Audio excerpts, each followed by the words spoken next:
Assalamualaikum warahmatullahi wabarakatuh. Baik, pada kesempatan kali ini kita akan membahas dan mendiskusikan terkait dengan implementasi Agregat pada Tokopedia Rencana Kacang Hijau dan didiskusikan oleh kami kelompok 5 dengan anggota saya Adinda Rizky Arianti dan rekan saya Valencia India Antari, saya Dinda Amelia Putri, saya Dinda Amelia, saya Muhammad Arista Putra Nugraha. Baik, selanjutnya kami akan melanjutkan pada latar belakang dari diskusi kami. Baik, untuk yang selanjutnya adalah latar belakang di mana UMKM Toko Kencana Pia Kacang Hijau ini masih belum memiliki sistem pencatatan keuangan yang baik. Akibatnya, pemiliknya kesulitan memantau arus kas, menghitung biaya produksi, mengetahui nilai persediaan dan menentukan laba atau ruginya. Nah, ketiadaan pencatatan maupun ini membuat aktivitas pembelian, produksi, dan penjualan itu tidak terdokumentasi dengan baik. Hal ini menghambat pengambilan keputusan dan perhitungan HPP yang akurat. Nah, proyek ini bertujuan untuk mengembangkan simulasi sistem pencatatan ini menggunakan Accurate Online dengan isi sistem yang meliputi data master, alur pembelian, produksi, persediaan, kas dan bank, aset tetap, serta penjualan.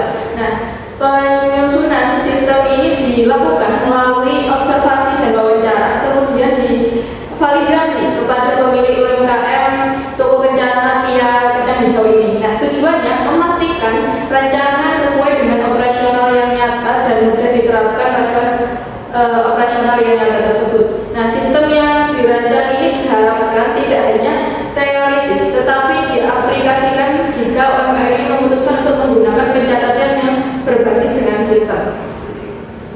Baik, selanjutnya adalah tujuan dari Project Based Learning ini. Tujuan pertama adalah memberikan pengalaman praktis menggunakan Accurate Online pada UMKM manufaktur. Lalu tujuan kedua adalah mengintegrasikan teori akuntansi manufaktur dengan praktik melalui sistem digital atau komputerisasi.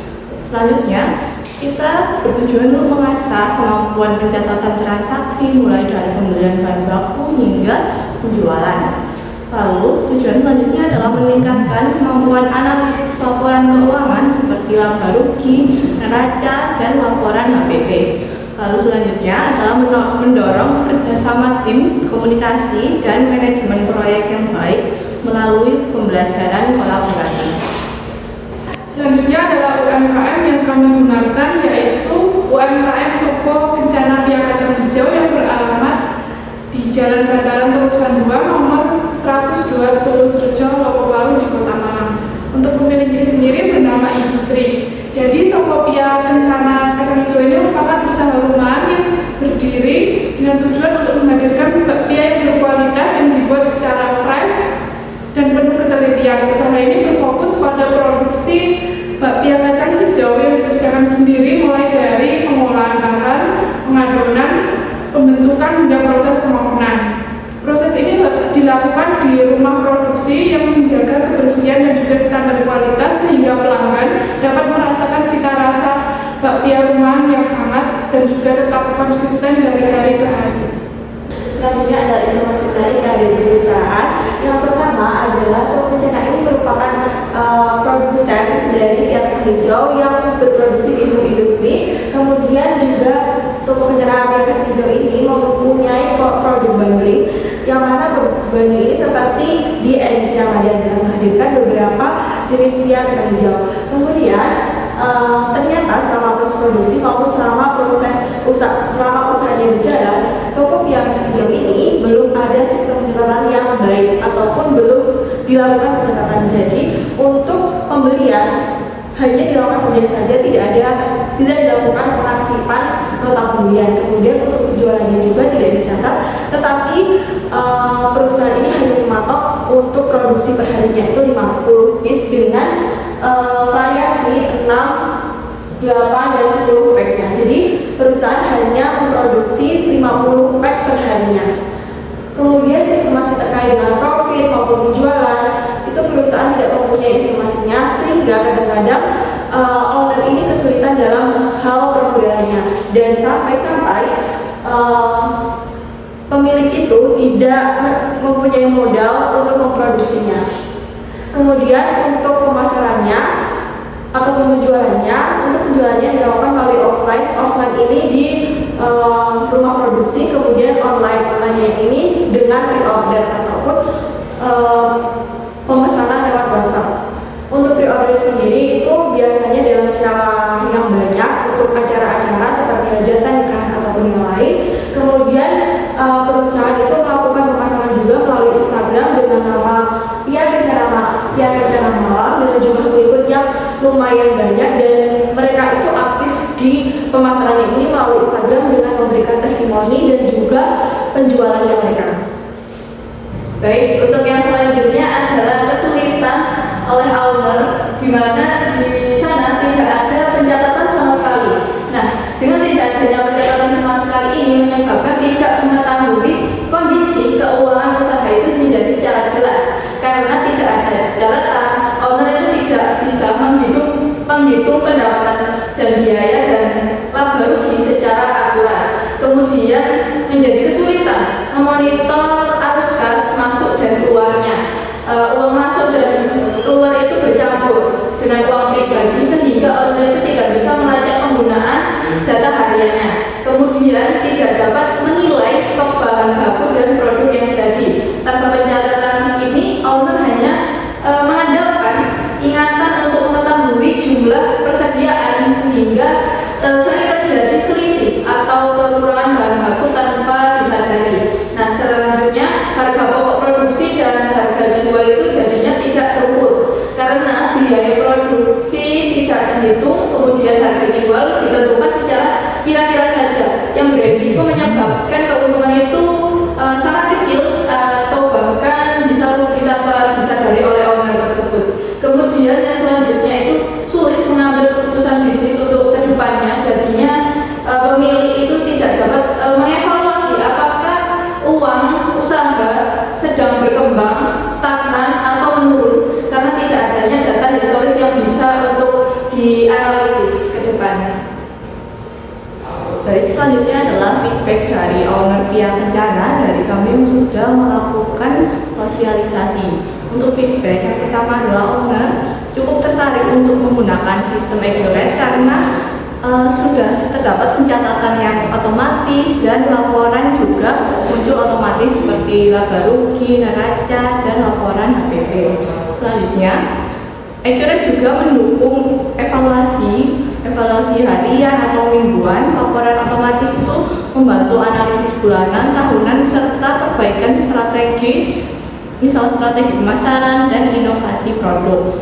Lalu untuk kendala utama dari penerapan Accurate ini, owner belum terbiasa untuk mencatat transaksi seperti transaksi pembelian atau penjualan. Lalu untuk pengetahuan tentang digitalisasi itu masih rendah dan kurangnya SDM yang paham tentang pencatatan online. Lalu selanjutnya, untuk potensi manfaat dari Accurate ini bisa meningkatkan efisiensi, kualitas laporan, dan kemampuan pengambilan keputusan. Selanjutnya, kebutuhan UMKM, pelatihan akuntansi dasar, pelatihan Accurate, dan penugasan SDM untuk pencatatan akuntansi. Baik, selanjutnya adalah rekomendasi untuk UMKM berdasarkan dari kendala-kendala yang dialami. Yang pertama, UMKM bisa mulai menggunakan Accurate online agar pencatatan pembelian, produksi, persediaan, kas, ataupun penjualan lebih rapi serta menghasilkan laporan yang otomatis. Lalu juga UMKM bisa memisahkan antara uang usaha dan juga uang pribadi supaya arus kas lebih mudah dipantau dan tidak terjadi kebingungan saat evaluasi keuangan. Lalu UMKM juga bisa membuat prosedur stok sederhana dengan melakukan pengecekan stok rutin dan juga input di sistem untuk menghindari selisih bahan baku. Lalu selanjutnya UMKM juga bisa menghitung ulang HPP dan juga harga jual yang tepat untuk memastikan bahwa harga jual yang digunakan itu tidak hanya berdasarkan perkiraan sehingga keuntungannya itu bisa lebih terkontrol. Lalu UMKM juga bisa melakukan pelatihan akuntansi dasar dan juga Accurate, di mana owner itu perlu dibiasakan untuk mencatat transaksi agar sistem bisa berjalan dengan efektif. Lalu juga UMKM bisa mengarsipkan semua bukti transaksi dari menyimpan nota pembelian ataupun penjualan, baik fisik maupun digital untuk mendukung kecakapan. Selain itu juga UMKM bisa mengoptimalkan atau memperkuat pemasaran digital dengan membuka marketplace lain seperti di Shopee, Gojek, ataupun Grab. Yang selanjutnya adalah analisis hasil keuangan berdasarkan simulasi yang kami lakukan di Kajian. Nah, didapatkan pada laporan hasil keuangan pertamanya, kami mempresentasikan terkait dengan hasil profitabilitas yang mana telah mendapatkan GPM atau gross profit margin senilai 38,2%. Artinya margin kotor itu dalam keadaan normal karena harga dan biaya produksinya, yang mana harga jual dan biaya produksinya itu relatif stabil. Kemudian operating dan net margin ini menunjukkan angka 29,6%, di mana beban operasional itu lebih rendah dengan laba bersih yang relatif tinggi yang sebanding dengan tingkat penjualan yang tinggi. Selanjutnya ada return on asset dan return on equity. Untuk return on asset itu senilai 0,9% dan juga return on equity senilai 1%, di mana hal tersebut mengindikasikan bahwa pengambilan terhadap aset dan ekuitas ini sangat rendah. Jadi keseluruhan dari analisis profitabilitas ini, perusahaan sangat layak untuk didanai menggunakan aset ataupun ekuitas. Selanjutnya untuk bagian kesimpulan untuk presentasi pada sore hari ini, yaitu untuk yang pertama pentingnya inovasi dalam bisnis. Penerapan accurate menjadi bentuk inovasi penting bagi UMKM karena membantu mencatat transaksi secara rapi, menghitung biaya produksi dengan jelas, dan menyediakan laporan otomatis yang mempermudah pemilik dalam memahami kondisi usahanya. Lalu yang kedua yaitu tantangan dan peluang. Tantangannya adalah owner belum terbiasa mencatat dan masih memiliki keterbatasan dalam penggunaan teknologi. Namun peluangnya besar karena accurate ini mudah digunakan, meningkatkan efisiensi dan membantu UMKM membuat keputusan bisnis yang lebih tepat dan cepat. Baik, cukup sekian presentasi dari kelompok 5. Ada kurang lebihnya mohon maaf. Wassalamualaikum warahmatullahi wabarakatuh.